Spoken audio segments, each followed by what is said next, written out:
So, gets a little strange here. I ask you to bear with me. I'm trying to, the mound builders had trade routes through New England, and that is known.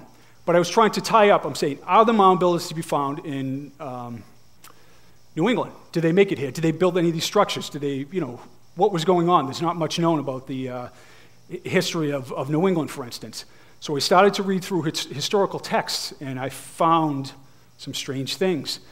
History of Deerfield. This is eminent historian George Sheldon. One of these skeletons, this is on page 78,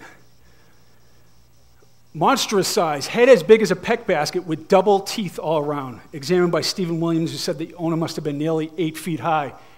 8-foot skeleton, double rows of teeth. Like, what the hell is that? And I just felt compelled to dive into the historical texts. So I spent countless hours, tens of thousands of pages, and I found similar things. Middleborough, Mass., 7-8, double rows of teeth. Up in Rockingham, Vermont, the jawbone was of such size that a large man could easily slip it over his face, and the teeth, which were all double, were perfect. Double rows of teeth again. Here we go, Martha's Vineyard, 7 foot, an unusual feature, a complete double row of teeth in both the upper and lower jaws. So I went to the Pocumtuck Museum. I said, yeah, here you go. Sheldon talks about an 8-foot skeleton with double rows of teeth. Do we know anything about this? He said, oh, here's his archaeological scrapbook. This is my Da Vinci Code moment. I open it up, and he has giant skeleton reports pasted in there with mound builder stuff, and Sheldon was basically, in his collaging saying that it looks like he believed the mound builders were in New England, and they had race of giants interspersed with them. Very, very strange indeed. 1883 catalog of curiosity and relics at the museum shows that an over 8-foot skeleton was actually on display there. Parts of it, and a giant skeleton from Gill. And I talked to the physical anthropologist who was part of the team who reinterred that for the Native American Repatriation Act. So on display in Deerfield, they had giant skeletons. And it's right at the top, they're over 8 foot, or it says at least 8 foot.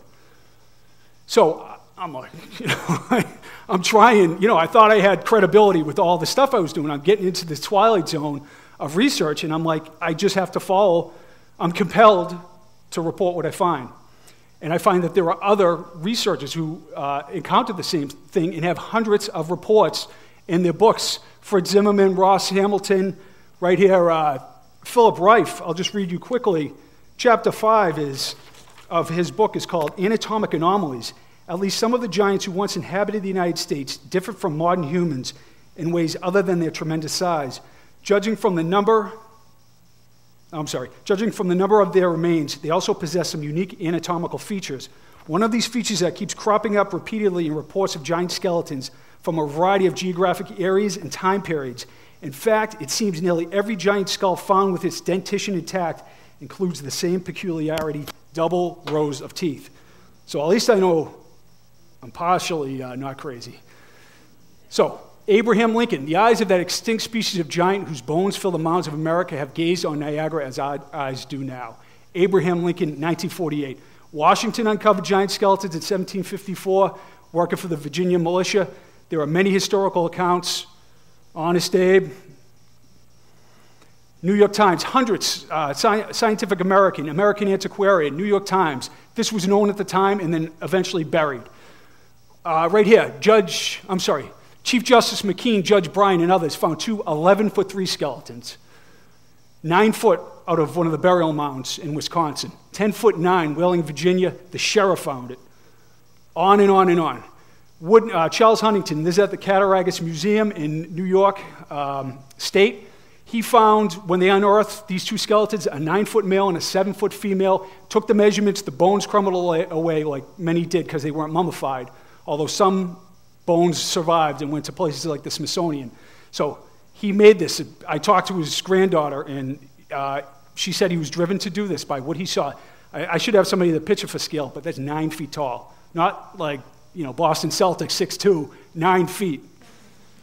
So Warren K. Moorhead, the Dean of American Archaeology, found giant skeletons when he unearthed them all around the country. Tioga Point, Pennsylvania, 68 of them. Over 7 foot tall, many much larger, Many specimens went to the American Investigating Museum and they were stolen. And there's all these reports over and over again. I know, it's pathetic. Skeleton in copper armor, a giant he found in Illinois at Chillicothe. Connecticut, giant skeleton. Warren K. Moorhead, the Dean of American Archaeology.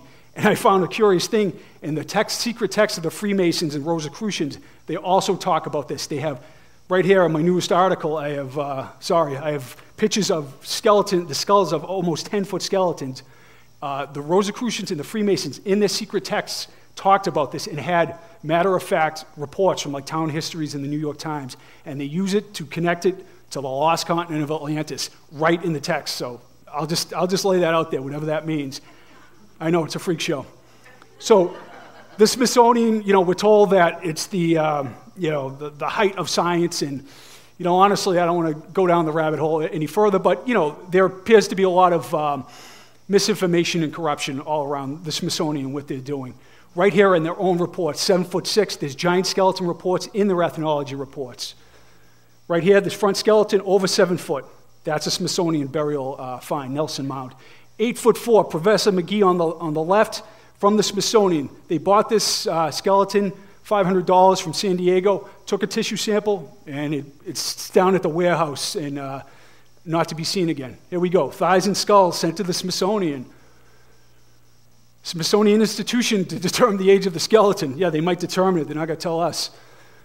So, the David H. Koch Hall of Human Origins at the Smithsonian. If you think there's no political or any kind of influence going on, Koch brothers, billionaires, horrendous track record of environmental abuse, and David Koch gives $15 million in the Smithsonian to create this whitewashing exhibit that has global warming scientists outraged. And this isn't the only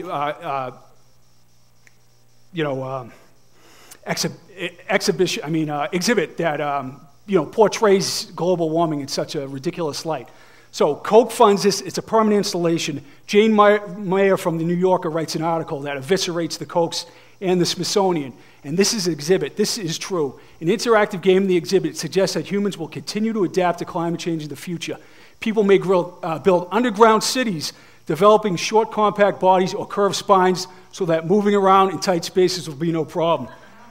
That's a glorious future that the Koch brothers and the Smithsonian have for us. So, the moral of the story is, I'm going to wrap it up now, there were cultures in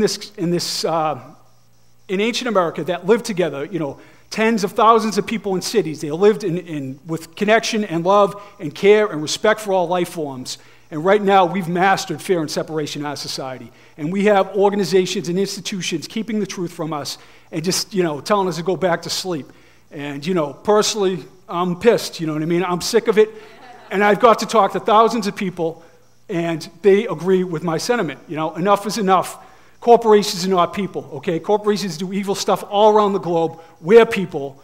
We care. We care about the elderly. We care about children. We care about all life forms. And that's the end of my rant, but I appreciate you listening to it.